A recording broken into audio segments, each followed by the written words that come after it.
Olá, seja bem-vindo ao meu canal. Vamos para a leitura da semana. Eu quero ler um trecho muito bom desse livro aqui, Antifa Modo de Usar, organizado pelo Acácio Augusto. E você encontra ele nas redes. O trecho chamado Não Começou Ontem, Não Vai Terminar nas Eleições. Nos últimos dias, Mestre Moa morreu após levar 12 facadas em uma discussão com um eleitor de Bostonase. Uma garota foi torturada pela polícia após ser pega escrevendo "ele não" no muro perto de sua casa. Outra garota, que andava na rua com uma camiseta com os mesmos dizeres, foi agredida e teve uma suástica marcada a faca em sua barriga. Um senhor teve sua receita rasgada pela médica que o atendia, quando disse a ela que seu voto não era para Bostonase. Outras tantas pessoas foram agredidas verbal e fisicamente, perseguidas e alvo de diversos tipos de violência nos últimos dias, pelos mesmos motivos. Mas a violência no Brasil não se inicia no processo eleitoral de 2018. Há 520 anos, indígenas e negros são alvos de um verdadeiro genocídio.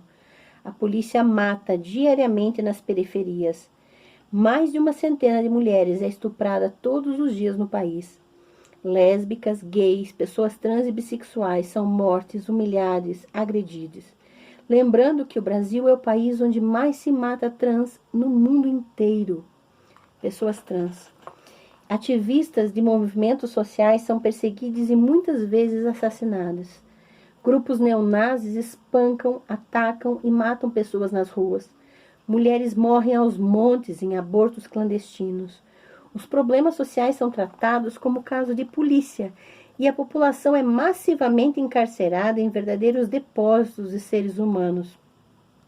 Há 520 anos somos exterminados e reina a lógica racista, misógina e LGBTfóbica. E enquanto alguns homenageiam antigos torturadores da ditadura militar como se fossem heróis, poucos se lembram das tantas Cláudias, Marielles, pessoas mortas nos crimes de maio, no massacre do Carandiru, em Eldorado dos Carajás e tantas outras chacinas que ocorrem diariamente pelo país, que em grande parte das vezes terminam com condecorações para a polícia ou simples afastamentos temporários. Temos visto muitas discussões e debates entre anarquistas, feministas, antifascistas e libertários, em geral com opiniões bastante diferentes sobre o que fazer. O processo eleitoral de 2018, mais ainda do que todos os anteriores, se mostrou uma novela de mau gosto, com episódios pautados em todo tipo de jogo sujo. Temos, obviamente, o ponto em comum de que ninguém vê com bons olhos a presidência de Bolsonaro, com todo o seu racismo, machismo e homofobia escancarados, e a defesa de políticas de extrema-direita, ditadura militar, tortura, etc. O ponto em desacordo, muitas vezes, tem sido a possibilidade do uso do voto como ferramenta estratégica para não permitir que ele seja eleito, ou, por outro lado, a estratégia, desde sempre cara a muitos anarquistas, da campanha pelo voto nulo ou abstenção, como meio de trazer à tona o caráter ilusório das urnas, como meio de mudanças sociais reais, e a propaganda pela criação de organizações populares horizontais. Nesse meio, surge também todo um processo de mulheres se organizando em dezenas de cidades, indo às ruas massivamente contra Bolsonaro. E que bom ver as pessoas indo às ruas. Porém, uma coisa é fato. Tudo isso que se está vivendo no Brasil atual está muito além de Bolsonaro, que de certa forma é só a parte mais visível de um problema muito maior e que também começou muito antes de que esse se tornasse o ícone midiático que é hoje.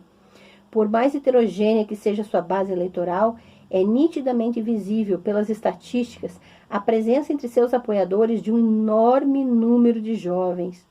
Desse número, obviamente, há aqueles que, fechando os olhos para tudo de retrógrado que Bolsonaro representa, veem-no erroneamente como uma suposta solução à desesperança com a atual situação política e o descrédito que a esquerda partidária caiu a partir da associação no senso comum entre esquerda e corrupção, mas também a partir de anos de políticas que procuraram amansar movimentos sociais, alianças esdrúxulas pautadas por uma suposta governabilidade e políticas ditadas por fim pela lógica do capital e das grandes corporações mundiais, com seus interesses que, obviamente, nada têm a ver com os nossos.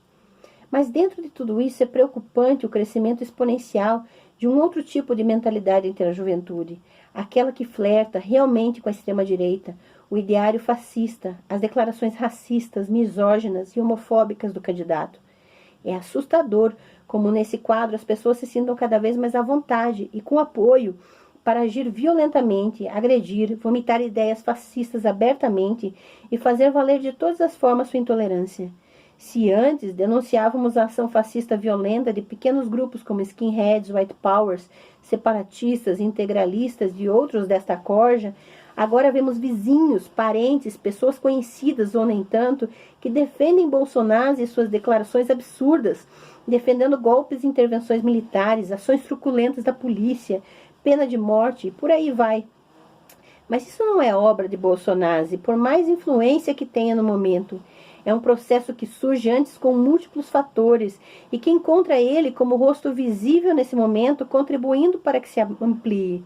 Mas a verdade é que nos próximos tempos, com ou sem Bolsonaro, podem surgir novos ícones, novos rostos, novos porta-vozes.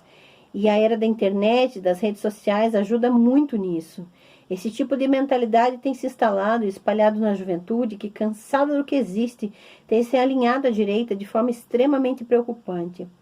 Temos tempos estranhos, nos esperam, e cabe a nós, anarquistas, feministas, antifascistas, analisar essa conjuntura com cuidado, procurar entender como se deu e tem se dado esse processo, quais as nossas falhas durante esses anos todos e como lidar com a situação para que seja possível seguir para outros rumos.